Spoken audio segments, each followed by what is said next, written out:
ማህሙድ ላይ ምንድነው ስትል አልሞተችም አሉ እኔስ ተገላገልን ብዬ ነበር ከምን ደሞ ተገላገለው ምኑን አውቀው ከምን ተገላገለች ይሄን የምትጽፎን ወንድም ይሁን ሴትም ምን ላይ ደርሽ ማንን ነክቼ ለምን ሚዲያ ላይ ትቀርባለች ቀርባለች ለምን ሐቅ ትናገራለች እናገራለሁ ዋሽድ ዘረኛ ናት ዘረኛ አይደለም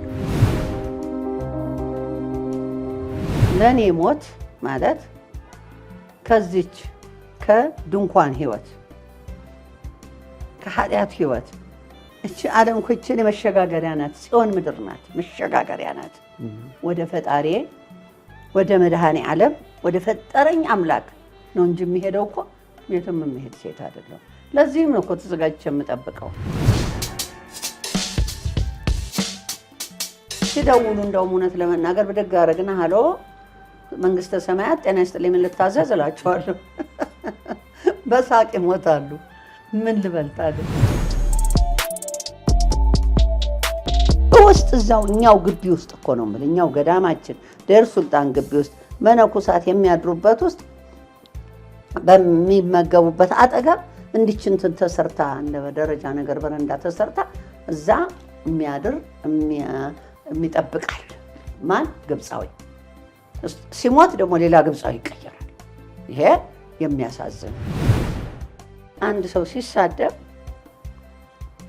ማን መሆኑ መገመቻው መለያው አስተዳደጉን መለያዬ ነው ለኔ ስድብን የተሳደብኩ አላደኩም ስድብ ወላጆች አላስተማሩኝም ከመሳደብ አይ ይሄ ያልሽው ትክክል አይደለሽም ይሄ እኛን ራታሻለን መብት ነው አንቺ አሮጌታን ወጣት ነኝ ይያለው 81 ዓመት ይያልኩ እየተናገርኩ እኮ ነው እንደውም እንኳን ተጻፈ እስከ ማለትም ደርሻለሁ ወዳጄንና ወገኔን እኔን ማጣት የማይፈልግ ሰው ያን ያህል ሰው እንዳለኝ አላውቅም አሁንም ወደፊትም አልቀርም በምንም አይነት ከቤተ ክርስቲያን ያልቀርም አንድ አባት እጅጋየሁ አጣላች እንዴ ብላ የሚል ይምጣ 40 ልገረፍ ነገ በሞት ይመጣል ነገ ማሙታ አንድ ነገር ቢሆን ቤቴ ቁጭ አለ መሄዳለሁ ታመመ ቢባል አሳክማለሁ የጎደለው ነገር ከፈለገ ሞላለሁ እኔም ለኔም እንዲውሱ ሊሆን ያረግልኛል ይሄ ንጹህ ቤተሰቦች ነን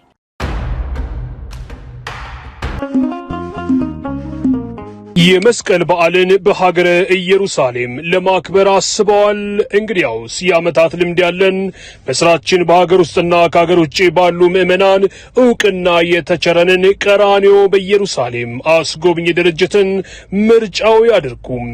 ጌታ ከተወለደበት ቤተልሔም ጀምሮ የተጠመቀበትን ዮርዳኖስን 40 ቀንና 40 ሌሊት የጾመበትን ገዳመ ቆሮንጦስን 5 እንጀራ ለ5000 ሰው የመገበበትን የጥብርያዶስ ወንዝን ብርሃነ መለኮቱን እየገለጠበት የደብረ ታቦር ተራራን ጨምሮ የተሰቀለበትን የቀራንዮ ተራራን የተቀበረበትን ጎልጎታና ያረገበትን የደብረ ዘይት ተራራን እንዲሁም ሌሎች ታሪካዊ ቦታዎችን አብረውን ይጎብኙ፣ በረከትን ያግኙ። ለመጪው የመስቀል በዓልና የልደት በዓል እንዲሁም ለትንሣኤ በዓል ምዝገባ ጀምረናል። ቀራንዮ በኢየሩሳሌም አስጎብኚ አድራሻችን 4 ኪሎ ቅድስት ሥላሴ ህንጻ አንደኛ ፎቅ ላይ እንገኛለን። ለበለጠ መረጃ በስልክ ቁጥሮች 011 526424 ወይም በ011 526425 ደውለው ያማክሩን። ቀራንዮ በኢየሩሳሌም አስጎብኚ ድርጅት።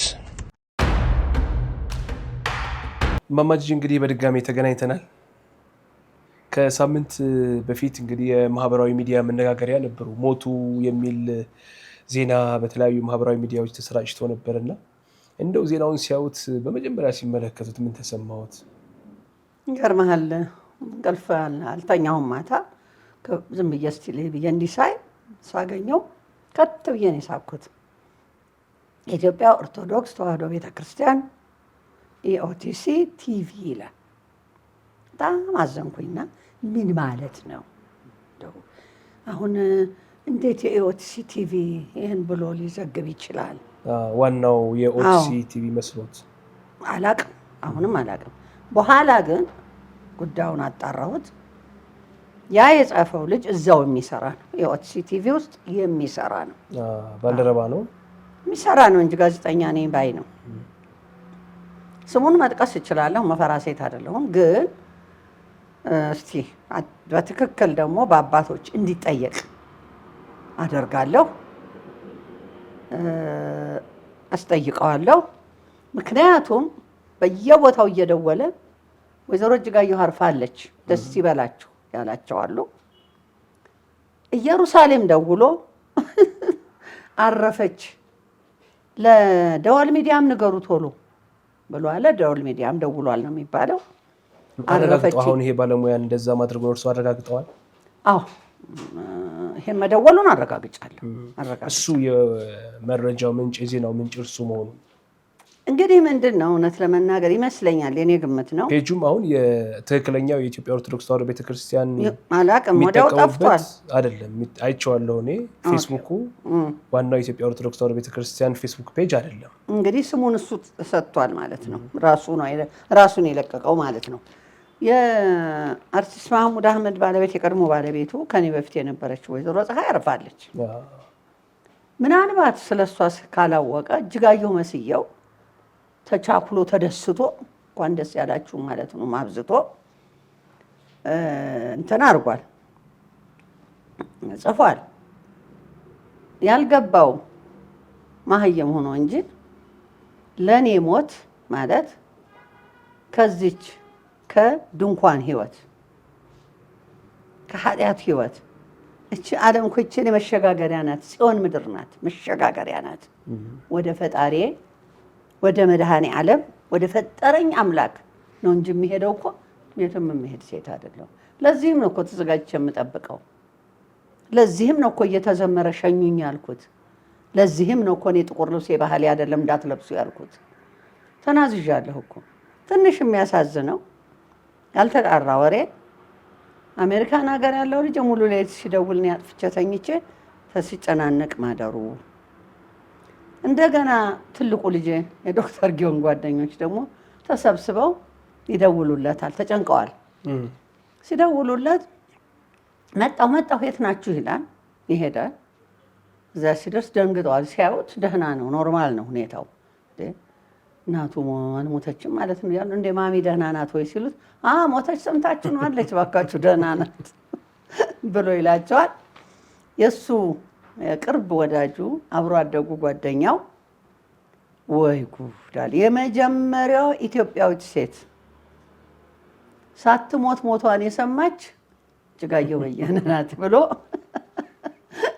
አለው። በዚህ ቀልደን ያለፍነው እኔ ከቁም ነገርም አልቆጥረውም። ግን እንኳን ደስ ያላችሁ ማለትን ምን አመጣው? እንኳን ደስ ያላችሁ መልእክት ነበር። እንግዲህ ኢየሩሳሌምም ደውሎ እንደሱ ብሏል። ሁሉ እኮ አይደሰትም። እኔ ልጅ ልንገርህ፣ አንተ ሞት ሁሉ አይደሰትም። እኔ ግን እከሌ ሞተ ብሎ የሚደሰት ሰው ጤነኛ አይመስለኝም። እሱ ይቀራል እንዴ? አንድ ሰው እኮ የሞተ ሰው ስንሸኝ የእኛ ተራ መቼ ነው ማለት ያለብን እንጂ የሚያስደስት የለው የሚያስጨፍር የለው። ማንም እኔ ነኝ ቢል ከሞት የሚቀር የለም። ሞት ስንፈጠር አብሮ የተሰጠን ጸጋችን ነው። እኔ አያስጨንቀኝም ሞት። ፈጣሪን ፈቃድ ይሁን፣ በፈቀድከው ጊዜ አይልህ አሳየኝ ልድረስ አንተ ጋር ነው የምለው። ተዘጋጅተው ነው የሚጠብቁት እርሶ? አዎ ምንም ጊዜም ተዘጋጅተው ነው የሚጠብቁት። ነገርኩ እኮ በ2008 ዓመተ ምህረት ነው እኔ መቃብሬን የገዛሁት። አለሁ እስካሁን አልፈቀደም ገና፣ አልጠራኝም ገና። ስለዚህ ሞት የሚያስደስታችሁ ተንከሲሶች ካላችሁ ተሳስታችኋል። ታረሙ። ተራ መጠበቅ እንደሆነ እወቁ። ምንም አይጠቅም ከሌ ሞተ ብሎ መደሰት። እንግዲህ ዞር ሲሉ ማህበራዊ ሚዲያ ላይ እነማን ሀሳብ እንደሰጡ በጣም በርካታ በተለይ በፌስቡክ እና በቲክቶክ የእርሶ ፎቶ ተጭኖ አረፉ የሚል መረጃዎች ሲዘዋወሩ ነበርና የተመለከቷቸው ይኖራሉ። እንግዲህ እዛ ውስጥ የተጻፉ መልእክቶች ይኖራሉ እርሶን የተመለከቱ። የትኞቹ መልእክቶች የተመለከቱ እርሶ? በጣም ጥሩ። እውነት ልንገርህ ከዓለም ነው የተደወለልኝ። እንደውም እንኳን ተጻፈ እስከ ማለትም ደርሻለሁ። ወዳጄንና ወገኔን እኔን ማጣት የማይፈልግ ሰው ያን ያህል ሰው እንዳለኝ አላውቅም ነበር። ብዙ እያለቀሱ ሲደውሉልኝ፣ ብዙ ተጨንቀው መደወል ሁሉ ፈርተው በሰው እያስደወሉ ሲንቀጠቀጡ ያንን ማየቴ ይሄ መታደል ነው በእውነት በቁመናዬ ወዳጄንም ጠላቴንም ለመለየት መቻሌ። በየቦታው ተበትኗል። እኔ እንትና ደወለልኝ፣ ማን ነው ነጋሽ ሚዲያ የሚባለው ደወለልኝ። ከዚህ በፊት አንድ ጊዜ ኢንተርቪው አድርጎኛል። ደወለልኝና እንዴት አላወቅኩትም በእውነት ለመናገር ምንም አይቼውም ከዛ ወዲያ ተገናኝተን ስለማናቅ ልክ ሲደውል አቤት ማልበል ስለው ከሌም ነኝ አላለኝም። አሉ እንዴ ነው ያለኝ። ከት ብዬ ሳኩና አልሞትኩም፣ ምን ነው ሞቱን ሰምተው ነው አልኩት። ማልበል ስለው ያው እንዳየኸው በሱ እንትን ተናገርኩ። ሌሎችም እንደዚሁ ብዙ የደወለልኝ አለ። ማመን ያቃታቸው አሉ። ከዓለም ተደውሎልኛል። እንኳን ሞተች የሚልም አይቼ አንብቤያለሁ። ይህች አሮጊት የሚልም እኔ ደረጃ ለመድረስ እኮ እግዚአብሔር ፈቃድ ያስፈልጋል። እንዲሁ እኮ አይገኝም። እግዚአብሔር ሲፈቅድ ነው ሁሉ ነገር ሊሆን የሚችለው። በህይወት ቁጭ ብዬ ከሰው እኩል ወጥቼ ገብቼ ከጤነኞች እኩል እንደፈለኩኝ እየኖርኩኝ ምን ጎደለብኝና እኔ ልዘን? ምንም ያልጎደለብኝ እናት ነኝ። እግዚአብሔር የተመሰገነ ይሁን። አሁንም የዘላለም አምላክ እግዚአብሔር እማምነው ፈጣሪ ይመስገን። በተሳደቡትም በጻፉትንም አንብቤዋለሁኝ። መጀመሪያ ስድብ ምን እንደሆነ አንድ ሰው ሲሳደብ ማን መሆኑ መገመቻው ነው፣ መለያው ነው። አስተዳደጉን መለያዬ ነው ለኔ። ስድብን እየተሳደብኩ አላደኩም። ስድብ ወላጆች አላስተማሩኝም። ከመሳደብ አይ ይሄ ያልሽው ትክክል አይደለሽም፣ ይሄ እኛ እንራታሻለን መብት ነው። አንቺ አሮጌ ወጣት ነኝ ብያለሁ፣ 81 ዓመቴ እያልኩ እየተናገርኩ እኮ ነው። አንቺ ሽበታም በእንትን ቆብ የሰው ፀጉር ሸፍነሽ ኦፍኮርስ የኔ አይደለም። አሁንም እስከ መጨረሻው አደርገዋለሁ፣ መብቴ ነው። ማንንም አይመለከትም። ይሄ ቁም ነገር የሌለው ትርኪ ምርኪ ወሬ እና ስድብ ጥሩ አይደለም። ይሄን ብናቆመው በመነጋገር ብናምን። ቢሮ አለኝ፣ ቢሮ መጥተው ማንም ሰው እንዲህ ያልሽው እኮ ትክክል አይደለሽም ማለት ይችላል። ስልክ ደውሎ ማለት ይችላል። መጻፍ ደግሞ ይችላል። ስድብ ግን ምንም አይጠቅምም፣ ለማንም አይጠቅምም። እና ይሄ ቢቆም በእውነት ይሄ ትውልድ እንደው ተበላሽቷል እና ቢመከር ይሄ ትውልድ ደስ ይለኛል። ከዛ በተረፈ ግን ምንም ቅር ያለኝ ምንም የሆንኩት ነገር የለኝም። ለምን እንደዛ የሆነ ይመስሎታል? ለምሳሌ እርስዎ በህይወቱ ያው ከዚህ ቀደም በተደጋጋሚ ብለነዋል፣ በጣም አነጋጋሪ አከራካሪ ነው የእርስዎ ህይወት። አሁን ደግሞ አረፉ ሲባል ገሚሱ እንዳሉት እንኳን ደስ ያላችሁ መልእክት ያስተላልፈው፣ ገሚሱ ደግሞ ለእርስዎ ባዘኔታ የወጣው እንደው ለእርስዎ የሚያዝኑት ያው በሰውነት እንዲያዘውና እርስዎን የሚነቅፉት ሰዎች ምክንያታቸው ምን እንደሆነ ጠይቋቸው አውቃለሁ? እንግዲህ አግኝተዋቸው እርስዎን ያናገሯቸው ይኖር ይሆን? አላገኝ ማንን አግኝቼ ፊት ለፊት እኮ ጀግንነት ነው መናገር። ማንም እኮ አይናገርም። ይሄ ነው እኮ ችግራችን። ማማት መሳደብ ካልሆነ በስተቀር በአደባባይ ማንም የጠየቀኝ። የኢትዮጵያ ኦርቶዶክስ ተዋሕዶ ቤተክርስቲያን ለመከፋፈሏ ምክንያት ነች ለሚሉት ወገኖች እጅጋየሁ በምን አይነት ከፋፈልኩት ይሆን? ምሳሌ በአባቶች መካከል ልዩነት እንዲኖር አድርገዋል፣ አባቶች መካከል ጠብ እንዲኖር አድርገዋል የሚል ክስ ስለሚቀርብ ምናልባት እንዴት አድርጌ እንደው እዛች ለምን አየናት እንደሆነ አሁንም ወደፊትም አልቀርም። በምንም አይነት ከቤተ ክርስቲያን ያልቀርም።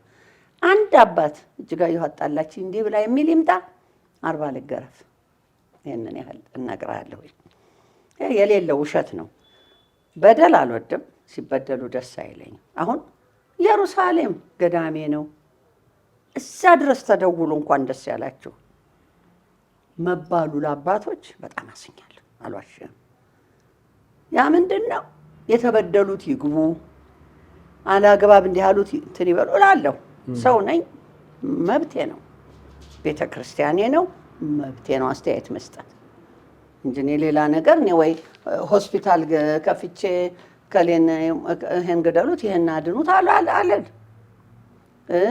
የፖለቲካ ፓርቲ የለኝ አልቀባጥር እንትን ይሄ ምንድነው የኮንስትራክሽን ኦፊስ አቋቁሜ እኔ ጋር ብቻ ይምጡ አለል። እኔ እኮ ምንም እንዲሁ እዚህ ውስጥ ሁሉ የሌለው ነኝ። አናግሩኝ፣ አውቃቸዋለሁ እኮ ባንነጋገር ደስ ይለኛል። ወደፊት እቀጥልበታለሁ ካልተውኝ ይተውኝ።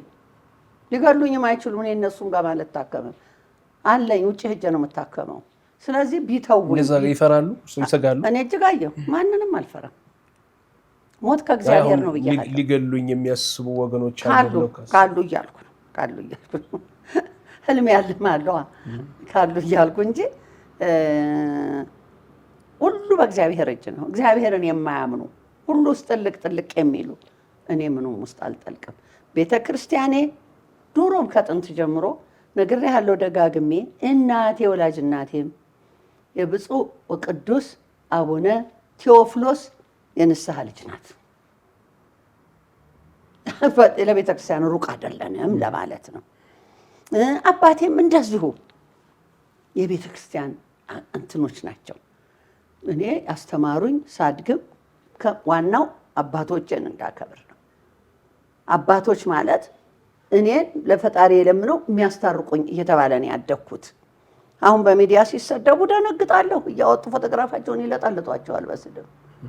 እኛ ግን እንደዚያ አላደግኩኝም። አባቶችሽ ናቸው። እግር ጠቢ፣ ጫማ ሳሚ፣ ችግር ቢኖር ችግርሽን ለነሱ ንገሪ፣ ይጸልዩልሻል፣ ከእግዚአብሔር ያስታርቁሻል እየተባልኩ ስላደግኩኝ አባቶችን መድፈር እንኳን ማከፋፈል መድፈርም አልችልም። አርጌም አላቅም። የሐሰት ወሬ ነው።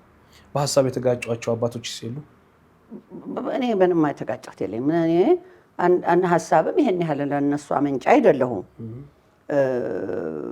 እንዳልኩ አሁን ለምሳሌ በቃ እንግዲህ ላፈንዳው ከጀማመርከኝ ልናገረው። ይሄ ኢየሩሳሌም ገዳማችን በአንድ ክልሎች ተከቧል። አሁን እነኛን ትግሬዎቹን እንደዚህ አድርገው አባረው ትክክል አይደለም እላለሁ ብያለሁ። ለምሳሌ ልንገርህ፣ 20 ዓመታቸው ሲከበር የጵጵስና የተቀበሉበት 20 ዓመት ሲከበር ብፁዕ አባታችን አቡነ ሳዊሮስ ጋር፣ ብፁዕ አባታችን አቡነ ዲስቆሮስ ጋር፣ ሌሎቹም ካሉ ሂጄ ጫማ ልሳም ብዬ ሄጃለሁ። ሲሄድ እንዲበሩ ተከፍቷል። ወደ አቡነ ዲስቆሮስ መደዳ ይሁን አሁን እንዲህ ተከፍቷል። ማን ነው እዚህ ያለው ስል አቡነ ዕንባቆም ናቸው። አሁን የሞቱት ኢየሩሳሌሙ አቡነ ዕንባቆም ናቸው። ወይ አባቴ እኮ ናቸው አሉ። በጣም አባቴ ናቸው። በጣም ኢየሩሳሌም ሆነው አገልግያቸዋለሁ። ያዘዙኝን ተላልኪያቸዋለሁ። ተነሳሁና ስገባ አባቴ ናቸው። ቁጭ ብለዋል አሉ ሰዎች። እንደ ግብዣም ነገር አለ። ጫማቸውን ስሜ ጅነስቼ አባዬ የደህና ኖት ወይ ብዬ ቁጭ አልኩና እንግዲህ የሕያው እግዚአብሔር ይመስክር ዛሬ እውነት ላፈነዳ ነው። ቁጭ አልኩና አባዬ እንዲሁ እየተጫወትን ኧረ ይሄን የኢየሩሳሌምን ጉዳይ አስተካክሉ፣ ተዉ፣ እግዚአብሔር በኋላ አይወደውም፣ ተዉ፣ ጥለናት ምን ሄዳት ዓለም ላይ ነን ያለ ነው ስላቸው አሁን ዝም ይበሉ ደውልልዎታለሁ አሉኝ። እሺ ብዬ ተነሳሁና ሄድኩኝ። በቃ እንኳን ደስ ያሉት እንኳን አደረሰዎት ብዬ ጫማ ስሜ ወጣሁ። ወደ ሌሎቹ አባቶቼ ሄድኩኝ። አሁን ከ3 ቀን በኋላ ነው ቀን በኋላ ደወሉልኝ፣ ጠሩኝ። ሄድኩኝ ቤታቸው። በቀደም የተናገሩት ንግግር እንቅልፍ ከልክሎኛል። እኔ እውነት ልነግሮት ነው ዛሬ የጠራሁት አሉ። እንደ ኑዛዜ ነው የምቆጥረው፣ እንደ ንስሐ ነው የምቆጥረው። ዛሬ ለእርሶም የምነግሮት ፊት ለፊት ተናጋሪ ስለሆኑ ስለማውቅዎት ነው። እባክዎ እናቴ ልንገሮት አሉኝ። እሺ ምንድን ነው? የዚህ የትግራዮቹ ጉዳይ እኔን ሳይከነክነኝ ቀርቶ አይደለም፣ ይከነክነኛል፣ አዝናለሁ። እንኳን ሌላ ቀርቶ አሉኝ። እሳቸው ትግሬ አይደሉም? አይደሉም። እንኳን ሌላ ቀርቶ በጣም ጥሩ አባቴ ናቸው። እንኳን ሌላ ቀርቶ ይስሙኝ አሉኝ። አቡነ ጢሞቴዎስ ነው ያሉኝ። ቆይ ጽፌዋለሁ እኔ እናትህ መቼ እንትን እላለሁ። እንደውም ይሄን ሁሉ እንድጽፍ ያደረጉኝ እሳቸው ናቸው። ይሄን ሁሉ እንድጽፍ ያደረጉኝ የሰጡኝም እሳቸው ናቸው። ከፈለክ እንግዲህ እውነቱን አሁን አቡነ እስጢፋኖስ ይኸው፣ አቡነ ጴጥሮስ፣ አፈ መምህር ገብረስላሴ እና ምእመን ደግሞ ሳሙኤል የሚባል ይኸው የጻፍኩት ቃላቸው የሚባል ለሰላም ለእርቅ ሊያነጋግሩ መጥተው ነበር። አቡነ ጴጥሮስ ማለት የአሜሪካ ያሉት ናቸው። አቡነ እስጢፋኖስ ማለት አሁን የጅማው ናቸው። አፈ መምህር ገብረስላሴ ማለት የሕግ ክፍል ነው እንትን ውስጥ ያሉ ናቸው። መነኩሴ ናቸው። አባቴ ናቸው። ወዳቸዋለሁ። ጥሩ ሰው ናቸው። እኔ ሁሉንም አባቶችን ወዳለሁ። ሳሙኤል ያሉትም ደግሞ የኢየሩሳሌም ድርጅት የቦርድ አባል የነበሩ ናቸው። ሁሉንም አውቃቸዋለሁ። ወዳጆቼ ናቸው። መጡ በዚህ ጉዳይ ላይ ሊያነጋግሩኝ። አወራንና ባኮን አሁን እውነት ይንገሩን አባታችን፣ እውነት ደብድቦታል ተደበደብኩ እያሉ አልነበረም እንትን የሚሉት ብለው ሲጠይቁኝ፣ አይ ተውኝ ባካችሁ እውነት ልናገር አልተደበደብኩ፣ ውሸት ነው፣ ማንም አልደበደበኝም ብያለሁ። እነሱ ይመስክሩ እነሱ ብዬ ተናገርኩኝ። እንዳልመቱኝ ተናገርኩኝ። በኋላ ሊገሉኝ ደረሱ እዛ ያሉት። እኛ ለአንተ ብለን ለእርሶ ብለን እየዋሸን እንዴት እርሶ ዞር ብለው ደግሞ አልተደበደብኩም ይላሉ? ተደብድበዋል አልተደበደቡም? አሁን እነሱ እነኛውስ ፊት ዝም። ተደብድበዋል አልተደበደቡም? ዝም። እነሱ ተናግሬያለሁ በቃኛል። ፈርተው ይህንን ያህል የሚያስፈራሩ መነኮሳት፣ ጳጳስን የሚያስቦኩ መነኮሳት በመኖራቸው አዝናለሁ። አንድ በል ስልክ ተደውሎ ለአባ ዘበአማን የሚባሉት አባ ዘበአማን መጀመሪያ በጣም አውቃቸዋለሁ። አንድ ቀን ከማህበሩ ጋር ምግብ በልተው አያውቁም። ከየትኛው ማህበር ጋር? ከዛ ካሉት ማህበር ጋር። በማህበር ነው የሚበላው። አንድ ቀን በልተው አያውቁም። የተለየ ምግብ እየተሰራላቸው እሞሃይ ማርታ ስብሃት የሚባሉ ያመጧቸው እሳቸው ናቸው። እሳቸው እየቀለቧቸው ዘንጠው የሚኖሩ እንጂ እንደመናኝ አይደሉም። ደግሞ በማንም አልሄዱም። ሁሉም እኮ አሁን የሚያሳዝነ ሲኖዶስ አላካቸው፣ ፓትርያርክ አላካቸው። በምን እንደሚገቡ የሚታወቅ ነገር የለም። የዘር ጎሳ የጎሳ እንትን እየተደረገ ያቺ ገዳማችን እኮ እውነት ከመጀመሪያ በምን ተገኘች? በንግስት ሳባ የተገኘ ነው።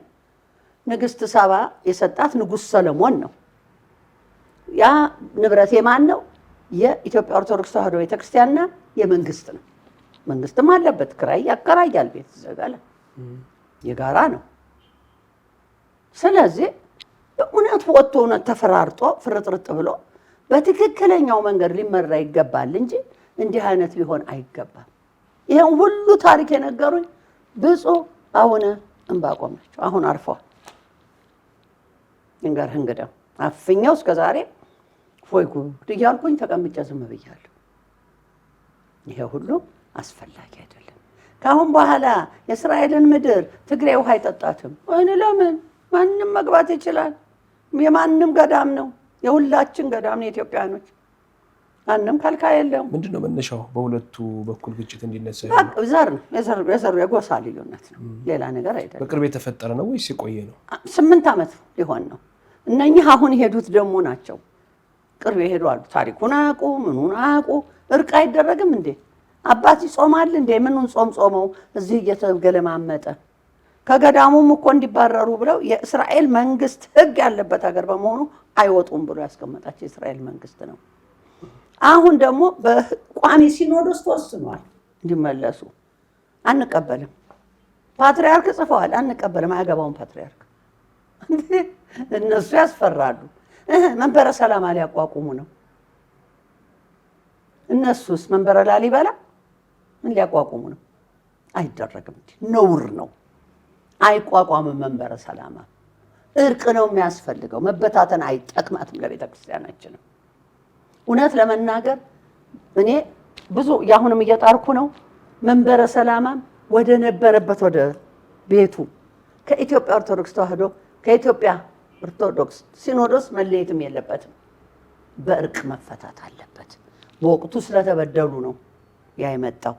አሁን ደግሞ በእርቅ በይቅርታ ይህን ነው የማውቀው እንጂ አንዱ እየበላ አንዱ እያሽካካ እየበላ በጉን እያረደ ስጋውን እያቆረጠ እዚህ ደግሞ ተርቦ ተጨብጦ ማልቀስ ያሳዝናል። ሌላ ደግሞ የሚያሳዝን ነገር ልንገርህ። እኔ በዚህ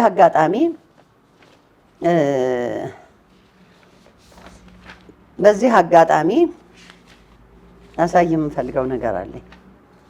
እኚህን አባት ያቸው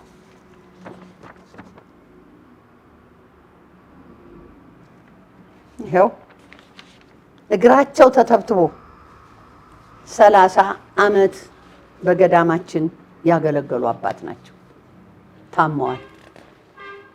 እንግዲህ ሰው ሲያረጅ እንትን ሲል እዛ እንትን ይገባሉ መቆያ አለ። አዎ ላዛር አለ። እዛ ሄዱ ሲሏቸው ባካችሁ ፈርተው ነው እዚሁ ልሁን ይላሉ። ሽማግሌ ናቸው። 86 ዓመት ናቸው። ታመዋል። በሽተኛ ሆነዋል። አባ አማን ይባላሉ። አባ አማን አርአያ ስላሴ ይባላሉ። ነው መቆነናቸውን ክልክል አድርገው ምግብም እንዳይበሉ አድርገው ሁሉም ነገር ቀምተዋቸው አሁን ወደ 5 ዓመት ሊሆናቸው ነው። እያለቀሱ ተጨብጠው ሰው እንደ እንትን እየመጣ ያበላቸዋል እየሰጣቸው። ይሄ ትክክል ነው? ይሄንን ደግሞ አሁን የሄዱት ጳጳስ ብፁዕ አቡነ ናትናኤል እግዚአብሔር እድሜ ከጤና ጋር ይስጣቸው። ታሪካቸው ያማረ እውነተኛ መናኛ አባት፣ ለድሃ የሚያዝኑ ለሐቅ የቆሙ ናቸው ተብሎ ሰማ ነበረ።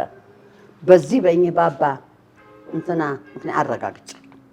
አያውቁም ነበር። አሁን ቅርብ ነው የሰሙት። እንዴ እርሶ እነኚህ ትግሬዎቹን ብቻ መሰለዎት እንዴ? የትግሬ ተወላጅ ስለሆኑ ብቻ እኮ ይኸውና በሽተኛ ሰውዬ እንዲህ ተጥለዋል ሲሏቸው ሄጃ ያለሁ ብለው ተነስተው ይሄዳሉ። ያዋቸዋል። አለቀሱና ይሰበስቧቸውና እንዴ መቅኖናቸው የሚመለስላቸው ምንድን ነው? ምን አይነት እንትን ነው ያለ ነው? እንዴት ነው ይሄ ነገር የሚሆነው ብለው ሲሉ አንሰጥም ሲሏቸው እንግዲያውስ የኔ ደሞዝ ይሰጥ ለሳቸው፣ እኔ ልራብ አልፈልግም በቃ። አይ እንዲህ ብለው ክርር ሲሉ 500 ሸክል ብቻ እንዲሰጥ ተደረገ። አሁን እድሜ ለብፁዕ አቡነ ናትናኤል እግዚአብሔር ይስጣቸው ይሄን አድርገዋል።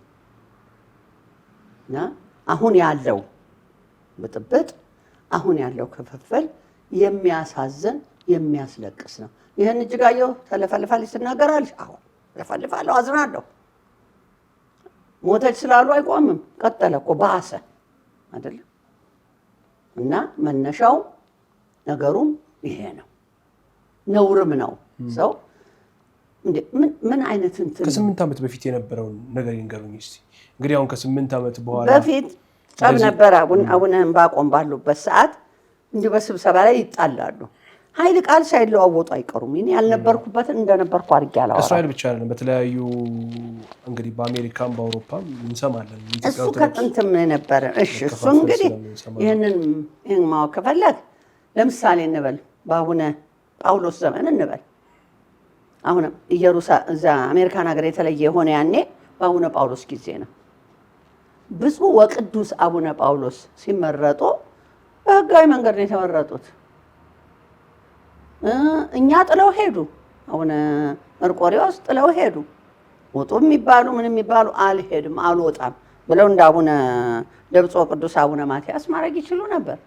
አቡነ ማትያስም እኮ በዛው እንዲቀሩ ተደርገዋል። ሲወጡ አልወጣም በጎቼን ጥያል አልቀርም፣ የፈለጉ ያርጉኝ፣ እዛች ላይ ሆኜ እሞታለሁ ብለው እኮ ነው ተመልሰው የመጡት። ዛሬ ግን ተከብረው ይኖራሉ። እና ያኔ ያን ማለት ሲገባቸው ጥለው ሄደዋል። በሄዱ ከዓመት በኋላ አቡነ ጳውሎስ ተመረጡ። ሆ ተባለ። እሳቸውም ቆባቸውን አድርገው ሱሪያቸውን ለብሰው በኬንያ አድርገው ነው የወጡት። አድርገው ወጡ። እዛ ተሿሿሙ። እዛ ሌላ ሲኖዶስ አሜሪካ ተቋቋመ። መነሻው ስላልከኝ ነው።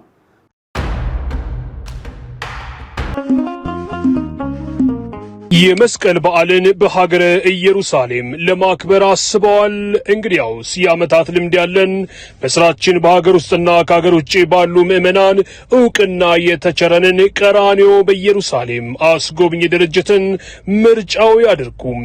ጌታ ከተወለደበት ቤተልሔም ጀምሮ የተጠመቀበትን ዮርዳኖስን 40 ቀንና 40 ሌሊት የጾመበትን ገዳመ ቆሮንጦስን 5 እንጀራ ለ5000 ሰው የመገበበትን የጥብርያዶስ ወንዝን ብርሃነ መለኮቱን እየገለጠበት የደብረ ታቦር ተራራን ጨምሮ የተሰቀለበትን የቀራንዮ ተራራን የተቀበረበትን ጎልጎታና ያረገበትን የደብረ ዘይት ተራራን እንዲሁም ሌሎች ታሪካዊ ቦታዎችን አብረውን ይጎብኙ፣ በረከትን ያግኙ። ለመጪው የመስቀል በዓልና የልደት በዓል እንዲሁም ለትንሣኤ በዓል ምዝገባ ጀምረናል። ቀራንዮ በኢየሩሳሌም አስጎብኚ አድራሻችን 4 ኪሎ ቅድስት ሥላሴ ህንጻ አንደኛ ፎቅ ላይ እንገኛለን። ለበለጠ መረጃ በስልክ ቁጥሮች 011 526424 ወይም በ011 526425 ደውለው ያማክሩን። ቀራንዮ በኢየሩሳሌም አስጎብኚ ድርጅት።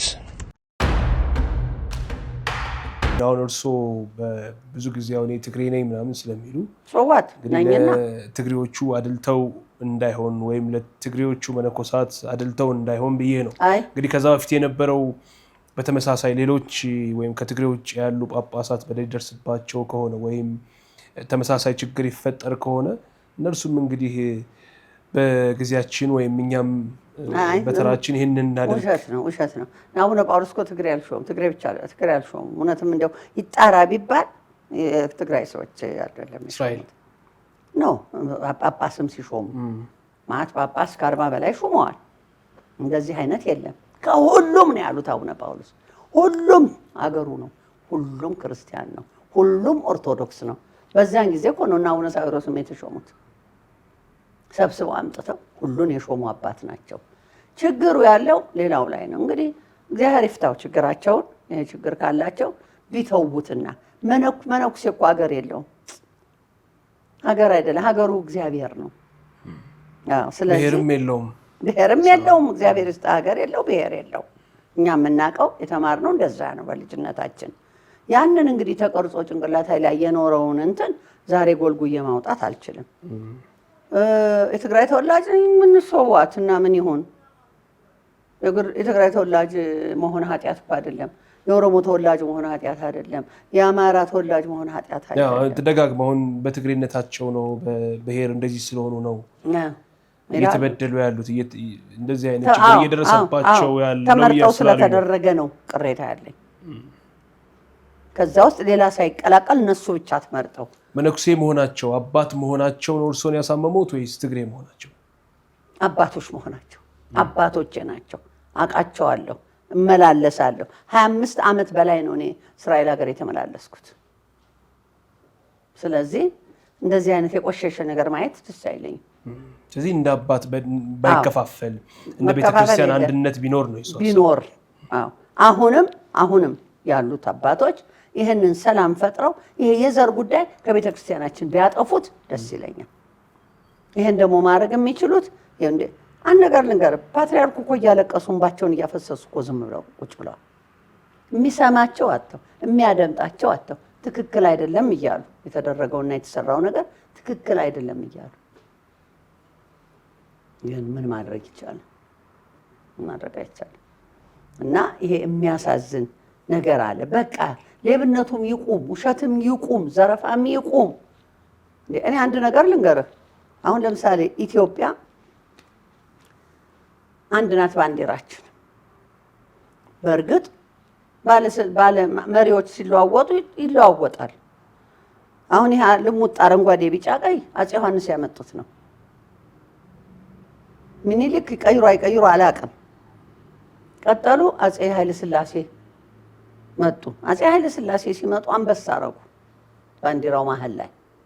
ኦኬ ባንዲራችን ነበር፣ ተጠቅመንበታል ብዙ አመታት።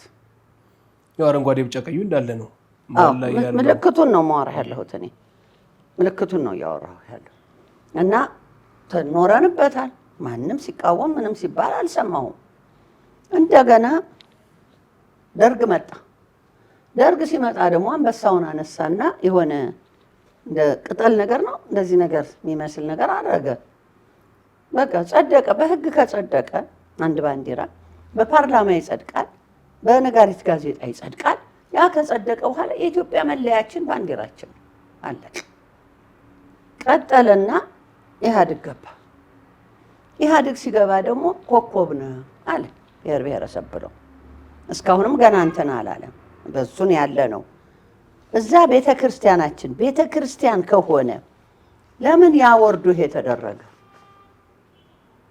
የኪዳነ ምሕረት ቤተክርስቲያናችን ነው፣ አፄ ዮሐንስ ያሰሩት ነው። ወይ የቤተክርስቲያኗ ደግሞ አለ የቤተክርስቲያን አርማ፣ እሱን ቢያረጉት እንኳን ይሻላል።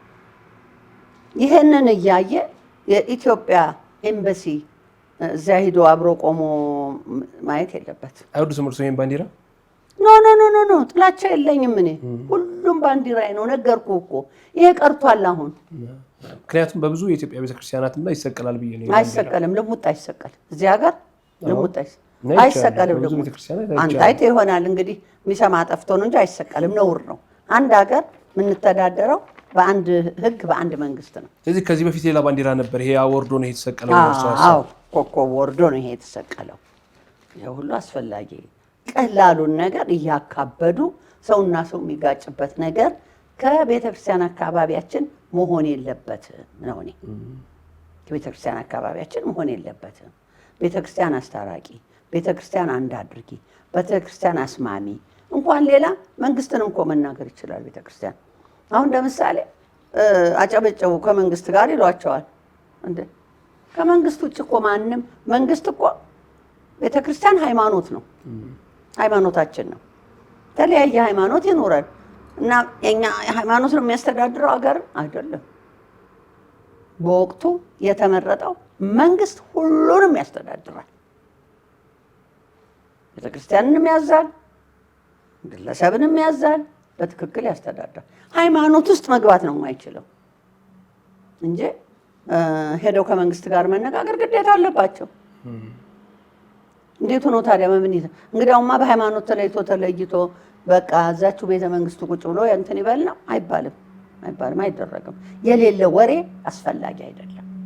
የምናምንበትን ትክክለኛ ነገር ምንነጋገርና ብናደርገው ነው ጥሩ እንጂ መንግስት ጋር ኦፍ ኮርስ ግድ ነው፣ እሱ ግዴታ። አሁን ለምሳሌ በጣም የሚያሳዝን 7 ሚሊዮን ሸክል አወጣን ተብሎ በሐሰት አደስን ደብረገነት ኪዳነ ምሕረትን ተባለ። ይሄን የታደሰው ታይዋለህ። ይሄንን እስራኤል ሸክል ነው። እስራኤል ሸክል ማለት ወደ 2 ሚሊዮን ከምናምን ዶላር ማለት ነው። ወደ 200 ሚሊዮን ብር አካባቢ። አዎ ይሄ ያልተደረገ ለ100 ዓመት የሚቆይ ለ100 ዓመት እንዲቆይ አድርገን ሰርተነዋል ነው የተባለው። አልተሰራም። ይሄውና ፍርስርስ ወጣ ወዲያው። እና ይሄ ነገር ሁሉ ሊታይና ሊጠየቅበት ይገባል። ማን ነው የገንዘቡ ምንጭ? ገንዘቡ ምንጭ እዛው ነው፣ ከገዳሙ ነው እኮ የሚወስዱት። ከምዕመናን ማለት ነው። ኦፍ ኮርስ ነው የሚገባው። ይሄው ማገሪ በጠቅላላ ከምዕመናን ቀላል ገንዘብ አይደለም የሚገባው ያለው እዛ፣ እና ያ መስተካከል አለበት። እንግዲህ እርስዎ እንደ ቢዝነስ የአስጎብኚ ድርጅት አለዎት በእስራኤል።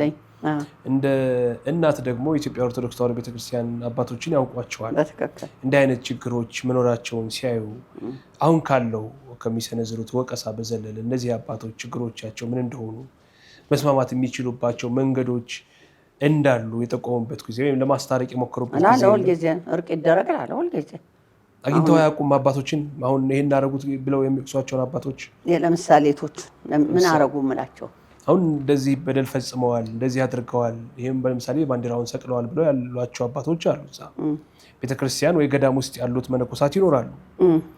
ከእርሶ ሀሳቡ በዛኛው በኩል ያሉ ወገኖችን አግኝተው ለማናገር እዛ ያሉት መነኮሳት እንኳን ደስ ያላችሁ የተባሉት እኮ ናቸው የምትለኛለሁ። ግን ይሄን ስልህ ደግሞ ጥሩዎች፣ ደጋጎች፣ ትሁቶች የሉም አይደለም እያልኩ ያለሁት አሉ፣ የሚበጠብጡም አሉ። እንዴ ብዙ አለ፣ ከተነፈሰን ብዙ አለ። አሁን ለምሳሌ ስብሰባ ተደርጎ በዚህ ጉዳይ ለምሳሌ በኢየሩሳሌሙ ጉዳይ መጀመሪያ ተወስኖ ነበር። ከተወሰነ በኋላ እንደገና ይታይ አይባልም። ግን ሆነሽ ምንም አይደለም፣ አለመታደል ነውና እንደገና ሲታይ መጥቶ ማነው አባ ዘበአማን የሚባለው መጥቶ ነበረ። መጥቶ ተመልሶ ሄዶ አይዟችሁ አስተካክየዋለሁ፣ ማንም አይነቀንቀንም፣ የሚሰጥ ሁሉ በትኜ ገንዘቤን ተመልሻለሁ ብሎ ሰብስቦ የነገራቸው የተቀረጻቸው አይባልም። ምንድነው በምን ምክንያት ነው ሊሆን የቻለው? ሰውን ለመጉዳት ነገ ጥለኑ ለምን ሄዳት ዓለም ምንም ለበሰበሰች ዓለም ምን አለ አለን ድረስ እዚህ ሀገራችን እኛ ሰርተን ከሰው እንዳንለምን የሰው እጅ እንዳናይ ሰውንም እንዳናስቀይም ከልመና እንድንድን ብለን ራሳችንን ብዙ ስራ ይፈጠራል። እኔ ያልሞከርኩት ስራ የለኝም በህይወቴ። አንዱ ሲበላሽብኝ አልቅሼ አላውቅም፣ ቻው ብለዋለሁ። ያን ስራ ሌላ ፈጥራለሁ፣ ሌላ ስራ አደርጋለሁ። እግዚአብሔር ይክበር ይመስገን። ይሄ ነው የሚጠቅመን እንጂ መናቆር፣ መሰዳደብ፣ መበዳደል ለማንም አይጠቅም። ያልሞተን ሞተ ማለትም ለማንም አይጠቅም እና ይሄ ነገር ሊስተካከል ይገባዋል። አሁን በግልጽ እንግዲህ ብፁዕ አቡነ ዕንባቆም ያሉኝን ፈጣሪ አጥፋኝ ይጠየቁ እነኝህ አባቶች። ሆነ እስጢፋን ጠርተውኝ ነው በስርዓት እየጻፍኩኝ ነው ያነጋገርኳቸው። ልጻፈው እሳቸው እንዲናገሩት እኮ ነው የሰጠሁት። ምነግሮት ያለሁት የኔ እናት ተናገሩት፣ በቃ እኔ ምንም ላረግ አልቻልኩኝም ብለው አሉኝ እና አሁን ቅድም ሞሃይ ማርታ የሚባሉትን ስም አንስቻለሁኝም። እዛ ሞሃይ ማርታ ሁለትም ሞሃይ ማርታ ስላሉ ሞሃይ ማርታ ስብሐት ነው። ሌላ ሞሃይ ማርታ ሌላ ያሉት ሌላኛው ምንም የሰላም ሰው ናቸው፣ አቀኛ መነኩሴ ናቸው። እንደገና ልንገርህ ይዘን ስንሄድ መንገደኞች እያስጠፉ እየደበቁ እንደ የሚሰራው ስራ እኮ በጣም ያሳዝንሃል። እኔ አመልክቻለሁ። አሁን አንድ መነኩሴ ያስጠፍተውብኝ ከዚህ አንድ አባት ምለው ተገዝተው ነው አንተ ያመጡብኝ። ተው ይቅርብኝ፣ ሴትዮ አልፈልግም፣ ስራዬን ታበላሽብኛል፣ እኔ አንድ ሰው እንዲጠፋብኝ አልፈልግም ብዬ እያልኳቸው ምለው ተገዝተው እዣት ሄድኩኝ። በማግስቱ ነው የጠፋችው። ቆባን ጥላ መነኩሴ ናት ተብላ ወዲያው ይጥሉታል ቆባቸው። እና ደባቂዎች ደግሞ እነሱ ናቸው የሚደብቋት። ይሄ አግባብነት የለውም። የእኛን ስራ ለማዘጋት ካልሆነ በስተቀር ይሄ ስራ ቢዘጋ ደግሞ ተጎጂዎች እነሱ ናቸው። እኔ እኮ ለዛ ቤተ ክርስቲያን የገዳማችን እኮ ብዙ ውለታ ያለ የሰራሁ ሴት ነኝ። ቤተልሔም ብትሄድ ካሜራ አስገብቼ፣ አልዓዛር ብትሄድ በር አሰርቼ ካሜራ አስገብቼ፣ እንትን ገብርኤል ሄጄ እዛም እንዲሁ አሰርቼ የተወሰደብን ተመልሶልናል። አሁን ግን ምንም ማሰሪያ የለንም ብለው ቢጨነቁ በብፁዕ አቡነ ዳንኤል ጊዜ ነው የራሴን $20,000 ከኤጀንቴ ለምኜ $30,000 $50,000 ስኔ ነኝ የሰጠኋቸው። እስኪ ስለ ዴር ሱልጣን ገዳም ይንገሩን እማማ ጂጂ። እንግዲህ አያይዘው በዚሁ እንደ ምሳሌ ምን አሁን ያለበት ሁኔታ ምን ላይ ነው ያለው? እንግዲህ እዛ ተደጋግመው ስለሄዱ ብዙ ጥያቄዎች ስለሚነሱ 25 ዓመቴ ነው ጓዝ ብያለሁ እኮ። ዴር ሱልጣን ገዳማችን አለን፣ እግዚአብሔር ይመስገን። ያሳዝናል በእውነት ተቆርሶ ተወስዷል። የሚያሳዝናል። እርስ በርስ ከመናቆር እዛው እኛው ገዳም ውስጥ በቆርቆሮ ነገር ናት ፎቅ ተሰርታ የኛ ነው ብለው እስካሁን በሙግትና በነገር የግብፃውያን የሚያድርበት ሲሞት አንዱ ይቀየራል። እስካሁን ይሄንን እንኳን አልተፈታም። በእኛ ምናልባት መከፋፈሉ መፈታት ያለበት ይሄ ነበረ። በጋራ ይሄንን ችግር እንዳይፈታ በጋራ ጥያቄው እንዳይቀርብ ረጅም ዘመን እኮ ሙግት ላይ ነው። ብዙ ነው የተወሰደብን። አሁን እውነት ለመናገር ተወረናል ማለት ይቻላል። ተወስዶብናል። ያ ቦታ እንዳልኩ ለማረፊያ ተብሎ የተሰጣት ለንግስት ሳባ ነው። ወስደውታል ብዙውን። ያ ይቅርሽ ውስጥ እዛው እኛው ግቢ ውስጥ እኮ ነው የምልህ። እኛው ገዳማችን ዴር ሱልጣን ግቢ ውስጥ መነኮሳት የሚያድሩበት ውስጥ በሚመገቡበት አጠገብ እንዲች እንትን ተሰርታ እንደ ደረጃ ነገር በረንዳ ተሰርታ እዛ የሚያድር የሚጠብቃል። ማን? ግብፃዊ። ሲሞት ደግሞ ሌላ ግብፃዊ ይቀየራል። ይሄ የሚያሳዝን ታሪክ ነው። በእውነት አዝናለሁ ይህን ራሱን እንትን ማለቴ። ሁልጊዜ ነው፣ ያሳዝናል። እንዲህ ስትገባ ለምሳሌ ብረት ተሰርቷል አይደለም? የነሱ ጳጳስ ተሰቅሏል ፎቶግራፍ፣ የኛንም አይሰቅሉም በዚህ በኩል። ያ ነው እኮ መደረግ ያለበት። ያን ነው እኮ እኛ እንትን ማድረግ ያለብን በእውነት እንጂ የመድኃኔዓለምና የሚካኤል ቤተክርስቲያን ላይ ታችና ፎቅና እንትን ሆኖ አለን እዚያ ውስጥ የራሳችን። እንዴት አይነት ትግል ነው ያለው! ለፋሲካ እኛ እናልፋለን እያሉ እነሱ እየመጡ ግብጾቹ ትግል ነው ምልህ። እንሂድ ቶሎ እንሂድ ብዬ ነው እኔ እንዲተሳልፈን የምንከለክላቸው። አታልፉ። አዎ ብቻዬን ምንም ማድረግ አልችልም። ይሄን ማድረግ የምችለው ቤተክርስቲያናችን ነው። ያ ችግር እንዲፈታ ማድረግ ያለበት እርስ በርስ ከመናቆር የሚሻለው ይሄ ነበር። አሁን በእውነት ቤተክርስቲያናችንን የምለምነው ይሄን የዘር ጉዳይ ቢያጠፉት፣ ከሌዘር አንድ እንድንሆን የሚደረግበት መንገድ መፈለግ አለ። በጋራ ትግል ቢደረግ የተለዩት እንዲመጡ። እርግጥ ተበድለው ሄደዋል። አልተበደሉም ብትለኝ ይሻላል። ሁሉም እንደዚያ ሲናገር መጥፎ ቃላት ከአባቶች አፍ እየወጣ ሲሰነዘርና እንደማናስፈልግ እንደማይፈለጉ ሲያዩዋቸው አለመቀየም መቼም እኔ አይገባኝም። ሰው ናቸው፣ መቀየም አለባቸው።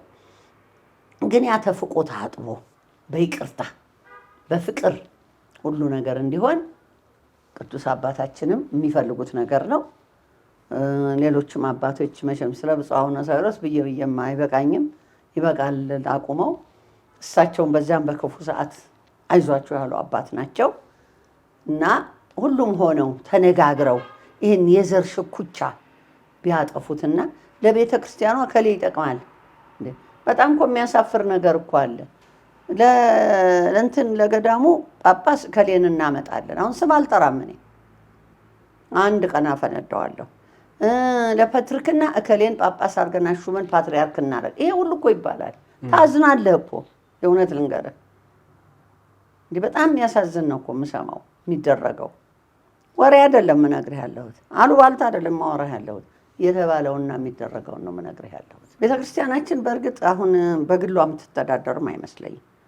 ሌላ አስተዳዳሪ ያለ ነው የሚመስለው ከውጭ ሌላ አስተዳዳሪ አቅም አለኝ ባይ ገንዘብ አለኝ ባይ ያለ ይመስለኛል። አላውቅም እንጂ ቤተክርስቲያናችን ደሃ አይደለችም። ቤተክርስቲያናችን ችግረኛም አይደለችም። ምንም የሚጎላት ነገር የለም። ቤተክርስቲያናችን ሁሉን ማቋቋምም ማረግም ትችላለች። ግን እኔ አላውቅም፣ ፈታኞች ክፎች አሉ። ያንን ማጽዳት ደግሞ የኔ የእጅጋየሁ ስራ ሳይሆን የቤተክርስቲያናችን ስራ ነው።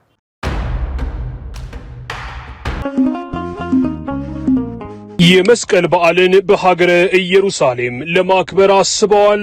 እንግዲያውስ የዓመታት ልምድ ያለን በስራችን በሀገር ውስጥና ከሀገር ውጭ ባሉ ምዕመናን እውቅና የተቸረንን ቀራንዮ በኢየሩሳሌም አስጎብኝ ድርጅትን ምርጫው ያድርጉም። ጌታ ከተወለደበት ቤተልሔም ጀምሮ የተጠመቀበትን ዮርዳኖስን፣ 40 ቀንና 40 ሌሊት የጾመበትን ገዳመ ቆሮንጦስን፣ 5 እንጀራ ለ5000 ሰው የመገበበትን የጥብርያዶስ ወንዝን ብርሃነ መለኮቱን እየገለጠበት የደብረ ታቦር ተራራን ጨምሮ የተሰቀለበትን የቀራንዮ ተራራን፣ የተቀበረበትን ጎልጎታና ያረገበትን የደብረ ዘይት ተራራን እንዲሁም ሌሎች ታሪካዊ ቦታዎችን አብረውን ይጎብኙ፣ በረከትን ያግኙ። ለመጪው የመስቀል በዓልና የልደት በዓል እንዲሁም ለትንሣኤ በዓል ምዝገባ ጀምረናል። ቀራንዮ በኢየሩሳሌም አስጎብኚ። አድራሻችን 4 ኪሎ ቅድስት ሥላሴ ህንጻ አንደኛ ፎቅ ላይ እንገኛለን። ለበለጠ መረጃ በስልክ ቁጥሮች 011 526424 ወይም በ011 526425 ደውለው ያማክሩን። ቀራንዮ በኢየሩሳሌም አስጎብኚ ድርጅት።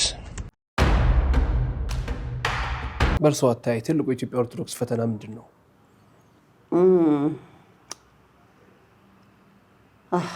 መከፋፈል። የከፋፈሉት ደግሞ ፐርፐስ ላይ ያሉ ከፋፋዮች ሰው እንዲጋጭ የሚያደርጉ ያንዱን የሚደግፉ ያንዱን የሚጥሉ አሉ። የኔ ጌታ ቀን አለ፣ ሌላ ቀን እነከሌ እልህና ደግሞ አፈነዳዋለሁ። አሁን እንትን ብዬ ነው የምናገረው ነገር ያለው። ስለዚህ ያንን ሰላም እንዲገኝ እንግዲህ ጥረት ማድረግ ያስፈልጋል። እኔ እንደውም ብዙ ጽፌ ተዘጋጅቼ ይሄ የምታየው የነገሩኝም ያጻፉኝም ብፁዕ አቡነ ዕንባቆም ናቸው። ይሄ ሁሉ የነገሩኝ እሳቸውን በጣም አዝነዋል። መጨረሻ ከመሞታቸው በፊት ይሄን ነገር ሳይፈቱ በመሄድ እንደሚሞቱ ነግረውኛል። ጠርተውን የነገሩኝ ስለ አባ አማናሪያ ሥላሴም ያጫወቱኝ እሳቸው ናቸው። እኔ አላቅም ነበር። ግን መቼም አቡነ ናትናኤል ዕድሜ ይስጣቸው። በእውነት ደግ አባት ናቸው። አዛኝም ናቸው። የኔ ይቅርብኝ ደሞዝ ደግሞ አንድ ያልገባኝ ነገር አለ። ኢየሩሳሌም ማህበር ነው የሚያዘው ወይንስ የተሾመው ጳጳስ ታዲያ አሻንጉሊት ነው እንደሚሄደው? እኔ በእውነት ጳጳሶች ተሾምን ብለው ኢየሩሳሌም መሄዳቸው ስህተት ነው። ቅርታ አድርግልኝ። ማዘዝ ካልቻሉ ማስተዳደር ካልቻሉ ማስተዳደር የበላይ እኮ አካል ናቸው ያለ እዛ ተቀምጠዋል። በኢትዮጵያ ኦርቶዶክስ ተዋሕዶ ቤተክርስቲያን መዋቅር ውስጥ ስር ነው ያለው። እንዴ ምን ጥያቄ እንዴ ነውና ሲጀመርም እኮ ነው የማን እንዴ እሱ ብቻ እኮ አይደለም ያለው።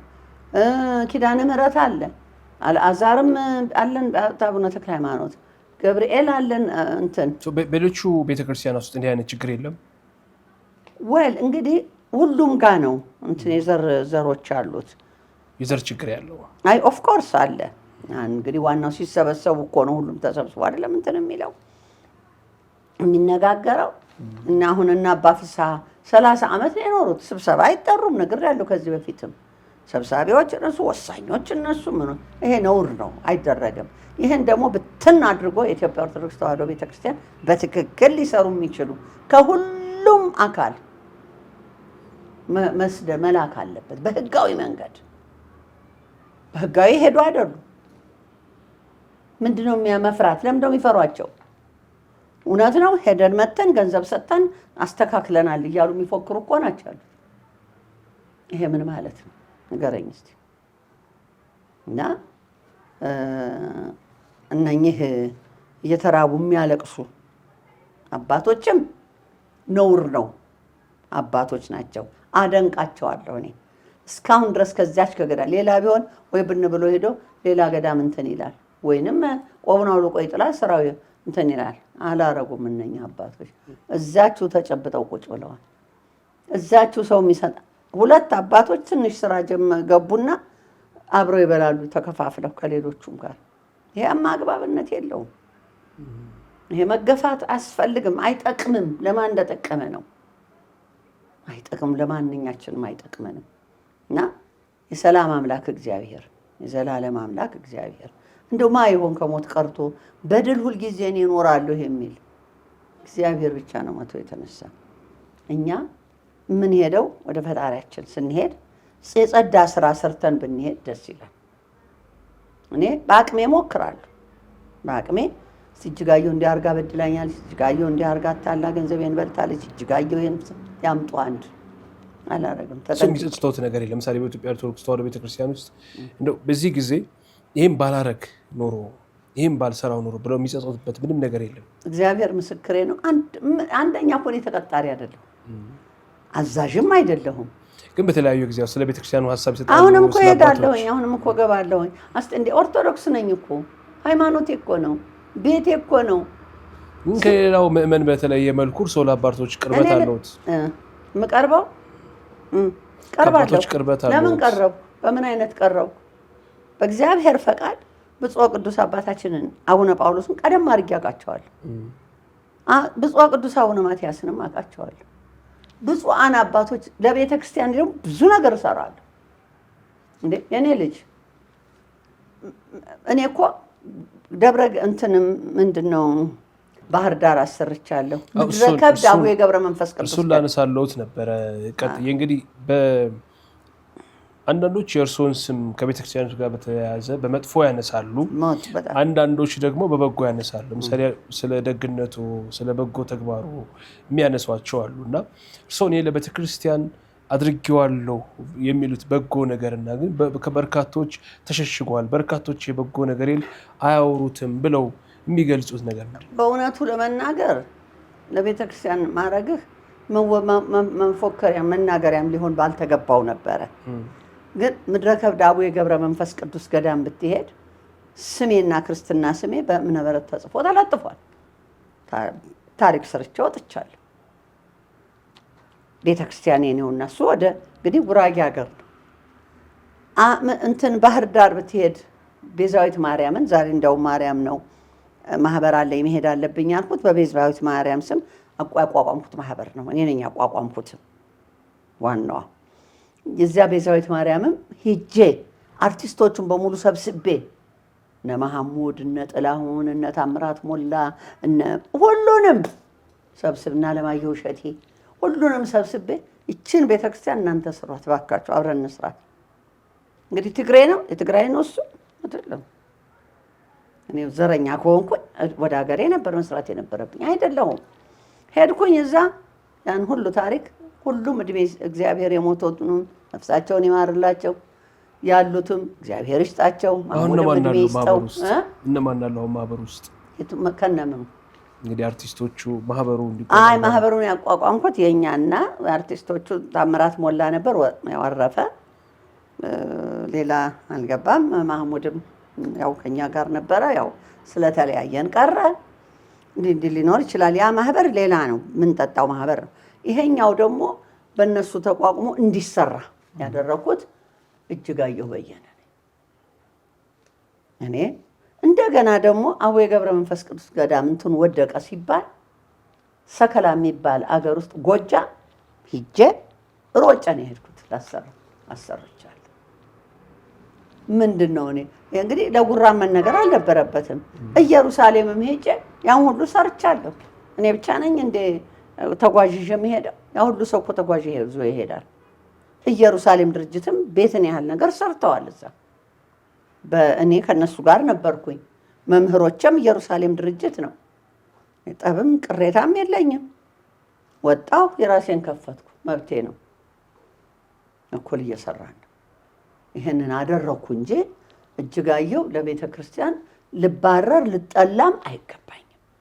አሁንም ነይ በተባልኩበት ሁልጊዜ ይሄ ጎደለ እሽን እሞላለሁ። አላቅም፣ እሱ እግዚአብሔር ያስቀመጠውን ነው እያነሳሁ የምሰጠው ያለሁት። እኔ እዚህ አሁን አረኩ ይሄን አረኩ አለ በየበንትኑ በተጠራሁበት እየፈጸምኩ እንዲሰር ልንሰራ አስበናል፣ እርሶም እንደሚረዱን ሲባል ያቅሜን እሰጣለሁ፣ አደርጋለሁ እንጂ ቤተ ክርስቲያኔ ሰውና ሰው ላጋጭበት አሉባልታ ይዤ ልሮጥበት አይደለም። በአቡነ ጳውሎስ ዘመን ደግሞ እየተነሱ እከሌ ተሐድሶ ነው ያልሆነ እኮ ነው አባረሯቸው። ስንት አዋቂዎች ስንት ታሪክ የሰሩ 40-50 መጽሐፍ የጻፉ እነ ዲያቆን አሸናፊ መኮንንን አስወጥቷቸው። ዛሬ እኮ ዲያቆን አሸናፊ መኮንን ቁጭ ብሎ እያለቀሰ ስለ ቤተ ክርስቲያኑ ይመሰክራል። አልቀይርም ሃይማኖቴን ኦርቶዶክስ ነኝ ብሎ እኮ ተቀምጧል። ግን እንዳይደርስ ወደ ቤተ ክርስቲያን አድርገውታል። እነኚህን አውግዙ ይልቅ ይህን የሚያደርጉ ሰዎች በውሸት የሚቀላምዱ እነሱን በብፁዕ ቅዱስ አቡነ ጳውሎስ ጊዜ ግን እንዳይነኩ አድርጌያለሁ። እንዳይነኩብኝ አድርጌ ነበር። ለምን? ለሐቅ የኖሩ ልጆች ናቸው። ይሄ ማድረግ ደግሞ ወንጀል አይደለም። የጠፋውን መመለስ ነው ያለብን እንጂ እንዲጠፉ ማድረግ አይደለም። በምን እንመልሳቸው ልጆቻችንን ነው አስፈላጊው። ይሄ ነው የሚጠቅመውም ይሄ ነው። እና እንደገና ደግሞ ያንን ሁሉ አልፈ ደግሞ ለቤተ ክርስቲያኔ ከታሰበ ደግሞ አርቲስት ማህሙድ አህመድ እኮ ዘር ማንዘሩ ሙስሊም ነው አይደለም እንዴ? መልሼ እንዲሁም በሆይ ሆይ ሳይሆን በፍቅር አሸንፌው ሳይሆን አስተማሪ ተደርጎለት ተምሮ አምኖበት እራሱ ወስኖ ወደ ክርስትና የተመለሰው። ዛሬ ይዘምራል ማሚ፣ በየቤተ ክርስቲያኑ ይዘምራል። ክብራችን ነው ይሄ። ያስመሰግነኛል እንጂ ወይዘሮ እጅጋየሁን ያሰድባል፣ ወይዘሮ እጅጋየሁን ያዋረዳል። ማህሙድ ተገላገልኩ አላለም ማሚ። እኛ እንገናኛለን፣ ወንድሜ ነው። አብሮ የመኖር እህል ውሃችን አለቀ በቃ። ወንድሜ ነው፣ ክፉን አያሳየኝ እግዚአብሔር እድሜና ጤና አሁንም ይስጠው። ከዚህ ውጭ እኔ ስለማንም ክፉ የምናገር ሴት አይደለም፣ አልፈልገውም፣ አላደኩም እንደዛ።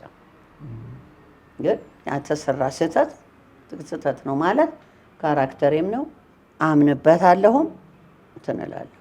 እና ለቅሶ ደረሱ። አሁን የማህሙድን ሚስት አልደረስኩም። ልክ ነው። ደውዬለት እግዚአብሔር ያጥና ማሚዬ ብየዋለሁ። እህታቸው የልጆቹ እህት ናት ሳምራዊት ማህሙድ ማለት ሂዳለች፣ ደርሳለች።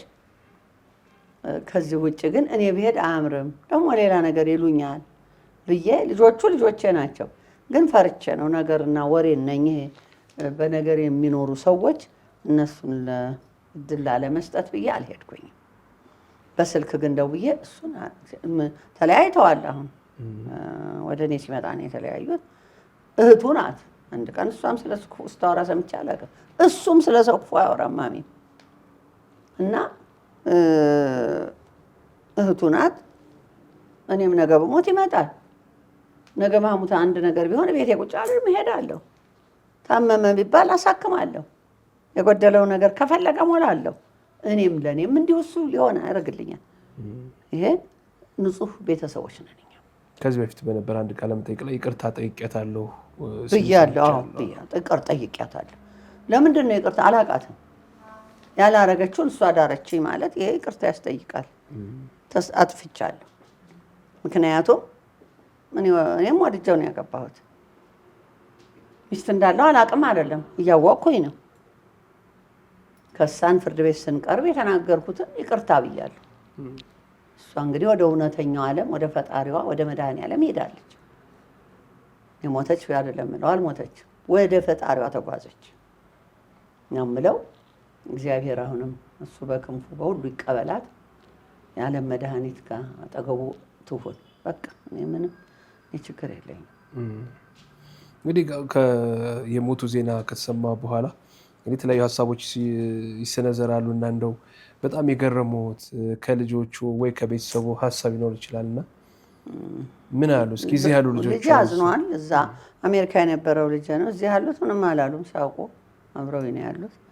ነገር ያለው ዶክተር ጊዮንም ሞቴ ሰምታችሁ ነው እያለ ነው ያሾፈባቸው። እኔ ደግሞ ሲደውሉልኝ ከዓለም ነው የተደወለው። በእውነት በቁመናዬ ሞቴን ሰምቼ ሳልሞት ሞቴን ሰምቼ ሳልሞት ተቆርቋሪን አውቄያለሁ። ሳልሞት ለኔ የሚያዝ ነው ወዳጅ ጠላቴን ለይቼበታለሁ። ደስ ብሎኛል። ሲደውሉ እንደውም እውነት ለመናገር ብድግ አደረግና ሀሎ መንግስተ ሰማያት ጤና ይስጥልኝ ምን ልታዘዝ እላቸዋለሁ። በሳቅ ይሞታሉ። ምን ልበል ታዲያ?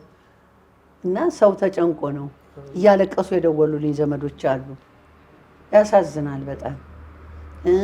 ከኢየሩሳሌም የደነገጡ ደንግጠው ከአሜሪካ ከካናዳ ያልተደወለልኝ ቦታ የለም። እና ለማረጋገጥ ሲደውሉ እኔን ያገኛሉ። ለማረጋገጥ ሲደውሉ እኔን ያገኛሉ። አንዳንዶቹ ደግሞ ስልኩን ቢያላቸው ደግሞ አይ በቃ እውነት ነው ሞታለች ብለው ያለቀሱ አሉ። እኔ እንግዲህ እሰያሉት የጥቂት ሰዎች ጥቂት ሴቶች የሴት ነው እንደው ይህ ማህሙድ ላይ ምንድን ነው ስትል አልሞተችም አሉ። እኔስ ተገላገልን ብዬ ነበር። ከምን እንደው የምትገላገለው ምኑን አውቀው ከምን ተገላገለች? ይህን የምትጽፍ ወንድም ይሁን ሴትም ምን ላይ ደርሼ ማንን ነክቼ ለምን ሚዲያ ላይ ትቀርባለች? ቀርባለሁ። ለምን ሀቅ ትናገራለች? እናገራለሁ። ዋሽ ዘረኛ ናት? ዘረኛ አይደለሁም። እኔ ባል እንኳ ሳገባ ትግራይ ወንድ አይደለም ያገባሁት። አማራ፣ ኦሮሞ፣ ጉራጌ ነው ዘራቸው ይቆጠር ከተባለ አሁን የመጀመሪያው አለ አማራ፣ እናትየዋ ጎንደሬ ናቸው፣ አባትየው ኦሮሞ ናቸው። ማህሙድ ኦሮሞ እንትን ነው ጉራጌ ነው። ምን የቱ ላይ ነው? ትልቁ ልጅ መንዜ ነው። ምንም እንደዚህ አይነት አላውቅም። አማራ ሲባል ምን ያሁን እና ማን ነው መለስ ዜናዊ ነው በአንድ አማራ ተብሎ ይካተቱ ያለው እንጂ ድሮኛ ስናድግ መንዜ፣ ይፋቴ፣ ጎጃሜ፣ ጎንደሬ እየተባለ እንደዛ ነው የማውቀው የነበረው። ጥሩ ነው ያደረገው በአንድ ይሁኑ በአንድ ይካተቱ ማለት አሁንም ሁላችንንም ደግሞ በአንድ ኢትዮጵያ ያካተን መለያየትን ያቁምልን። ይህንን የዓለም መድኃኒት የዘላለም አምላክ እግዚአብሔር ይርዳን። ትልቁ ደግሞ ይህን ሊያቆሙ የሚችሉት አባቶቻችን ናቸው። በእውነት ጳጳሳት በሙሉ በዚህ ጉዳይ ተነጋግረው እንደ ጳጳስ ከትግራይ ሰይጣን ይሻለናል እንኳ ብለዋል። አይባልም እኮ እንዴ! የኛ ሐሳብ አይደለም፣ የግላቸው ነው። ፓትርያርክን እንዲህ ይባላል። አንድ ፓትርያርክ ብዙ እኮ ነው ያለፈው። ከማን ይሄ ሁሉ የመነጨው? ከአባቶቻችን። ለምኑ ነው? ለየትኛው ዓለም ነው? ነገ እኮ ጥለን የምንሄደው ዓለም ነው። በሚሊዮን ምንበሸበሽ ሁሉ ይቀራል። አፈር ነው ምን የሚበላ እና ይሄ ቢቀር ቢቆም። ሞተች እጅጋየሁ ብለው የተደሰቱ ካሉ ነግሬያለሁ፣ ተሳስተዋል። አልሞትኩም፣ በህይወት አለሁ። በጣም ከቸኮሉ ቀደም ብለው ይጠይቁኝ ብያለሁ፣ ምስጥ ሆነው እንዲበሉኝ። ምክንያቱም በደንብ አድርገው እንዲቦጭቁኝ ማለት ነው። እስካሁን ግን አለሁ እኔ።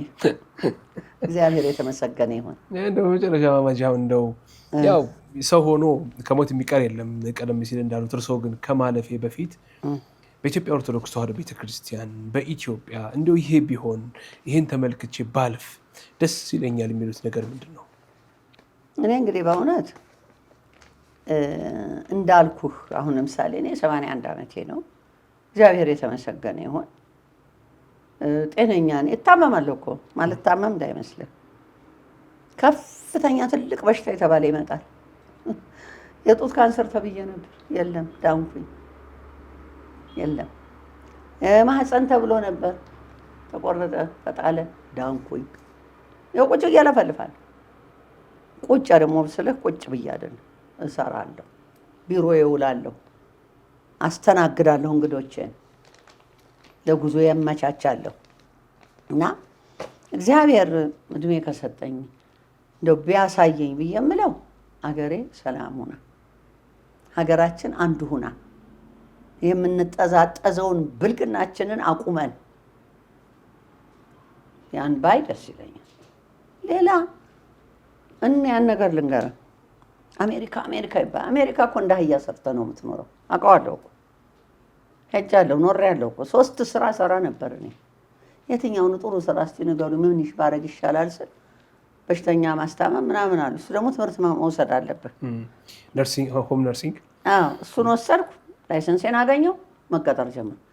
አልበቃ ብሎኝ ከዛ ስወጣ ደግሞ ሌላ ስራ ሰራ ነበር። የእውነቴን ነው የምልህ። አየሁት መስራት ነው፣ ካልሰራህ አትኖርም። ፎቁ ምኑ ነው? ሌላ ምን አለ? ምንም ነገር የለም ከልፋት በስተቀር። እውነቴን ነው። እና የትም ዓለም ብትሄድ፣ የትም አገር ብትሄድ ፎቅ ምኑ ማየት ካልሆነ በስተቀር ሌላ ለውጥ የለም። ሀገራችንም ገባ ፎቁም አማር፣ ሀገራችንም ተሻሸበረቀች። እግዚአብሔር ይስጣቸው። አሁንም አመሰግነዋለሁ። ለምን አመሰገነች እሱን፣ ለምን እንዲህ አለች እሱን ይላሉ። ሰርቷል፣ አሸብርቋል ሀገራችን። እድሜ ይስጣት። አሁንም ወይዘሮ አዳነች አቤቤ ደሃትል ምናትል ሂዳ እየተለማመጠች የምታስተዳድር፣ ይህን እያየው ነው። ደስ ብሎኛል። ይሄ ሞር ደግሞ ከዚህ በላይ አሁን ከአንዱ ሀገር ለመሄድ እንደ ልብ ቢሆን ሳንጨናነቅ። ድሮ እኮ ሐዋሳ በመኪና ነው የምንሄደው፣ አሁን እኮ በአይሮፕላን ነው። ማሰራለን። ይሄ ለውጥ እያየን ነው። እግዚአብሔር ይመስገን። ይሄ ለውጥ ደግሞ በሰፊው ቀጥሎ አንዱ ሀገር ሳይሆን ሁሉም የኢትዮጵያ ክፍለ ሀገሮች በሙሉ እንዲህ እንዲያሸበርቁና አንድ እንድንሆን በአስተሳሰብም በኑሮም አንድ የምንሆንበት መንገድ እግዚአብሔር ይፍጠርልን። ይህንን እለምናለሁ። እንግዲህ ሌላ ደግሞ የቀረ ካለ እኔማ እንግዲህ ላነበው ነበር፣ ግን ጊዜ ያንተንም ጊዜ ነው የምጨርሰው ያለሁት። ለምሳሌ እዚህ እንደው ከጻፍኳቸው ውስጥ ብፁዕ ወቅዱስ አቡነ ማትያስ እንትን ነበሩ። ከ6-7 ዓመት በላይ ኢየሩሳሌም ነበሩ። እንዲህ አይነት ትርምስ፣ እንዲህ አይነት መለያየት፣ እንዲህ አይነት የወረደ ነገር አልነበረም። እንዲያውም ለእርሶ የምትሰራለት ቀለብ ብለው ቢባሉ እኔ የግል የምለው የለኝም፣ ቤተክርስቲያኑ ይመድብልኝ ነው ያሉት። የግል ይመጣል ምን ማለት ነው? የግል የምታመጣው ሴት የእሷ ምግብ ነው የሚስማማኝ ተብሎ አይደረግም። አላረጉም እኛ አባት እና ሰረቁ፣ ታቦት ሰረቁ ተብለው ተሰድበው እኮ የተመለሱ አባት ናቸው። እንደዚህ ነው አባት መሆን ያለበት። ሰላምን ፈላጊ ነው መሆን ያለበት። ሮጦ እየፈረሙ እናውግዝ አይወገዝም ሰው። ለምን ነው የሚወገዘው? እግዚአብሔር አውግዙ አላለም። አስተምሩ፣ መልሷቸው፣ ከኃጢአት መልሷቸው ተብለው በእግዚአብሔር ፈቃድ ተመርጠው የተቀመጡ ናቸው። አሁን እከሌ ተሾመ በዘመድ እከሌ ጳጳስ፣ ውሸት ነው። ያለ እግዚአብሔር ፈቃድ አይሾምም። እና ሁልጊዜ ማምነው እና ምለው ይሄንን ነው። እንግዲህ የጎደለ ካለ ደግሞ ቀጥላለሁ ሌላ ቀን። እናመሰግናለን ማማጂ፣ ስለተገናኘን በድጋሚ ደስ ብሎኛል። እንዲህ አይነት ቆይታም ስላደረግን ከልብ አመሰግናለሁ። በድጋሚ እድሜና ጤና ይስጦት። የኔ ልጅ አንተም እድሜ ይስጥህ፣ እግዚአብሔር ያክብርህ። እውነት ነው፣ ብዙ እኔ አይሃለሁ፣ እውነትን ትፈልጋታለህ። እንደ ጋዜጠኛውም አንዳንድ ጋዜጠኞች እንዲህ ለማተራመስ የሚያደርጉት ነገር አለ። እሱን አታረግም እና ዘላለም አምላክ እግዚአብሔር ይጠብቅህ፣ ከክፉ ሁሉ ያድንህ። አመሰግናለሁ። በቀጣይ እንገናኝ። ረሳሁት ካለ እንግዲህ አስታውሰውታለሁ። እናመሰግናለን። አሜን የኔ ጌታ። እና ጋዜጠኞችም በእውነት አሁን ማን ነው ዘሀበሻ የሚባል እኔ አላውቀውም። እግዚአብሔር ይስጠው፣ አመሰግነዋለሁኝ። ወዲያው ነው ውሸት ነው አጣርቶ ውሸት መሆኑን ለሕዝብ እንዲያውቅ ያደረገ እግዚአብሔር ይስጠው። ነጋሽ ሚዲያም በእውነት ደውሎ እንገናኝ ማንልም፣ ግን ደውሎ አንዴ ኢንተርቪው አድርጎኛል። ደውሎ ወዲያው መልቀቁ እግዚአብሔር ይስጠው። እውነትን መፈለግ ቀላል ነገር አይደለም። ሁላችሁም እያቀረባችሁ ስለኔ ውሸት መሆኑን የተናገራችሁ አውራምባ ሚዲያ በእውነት ውይ እሱማ ፈተና የበዛበት ልጅ ነው ማለት የሰደቡትም አሉ፣ አይቼዋለሁኝ። ምንም ከስድብ የሚገኝ ነገር የለም። ያችን እውነቷን ለምን ተናገርክ ነው። እሱንም እድሜና ጤና ይስጠው፣ ክፉ አይንካው። ሁላችሁም አንተም እውነት ፍለጋ ነው እኔ ጋ የመጣኸው። አሁንም እውነትን ፈልጓት። ጋዜጠኛ ማለት መቀበጣጠር አይደለም። ጋዜጠኛ ማለት ሐሰት ማውራት አይደለም። ጋዜጠኛ ማለት የህዝብን ሚዲያ በመፈለግ ብቻ አይደለም። የህዝብን እንትን መፈለግ አይደለም።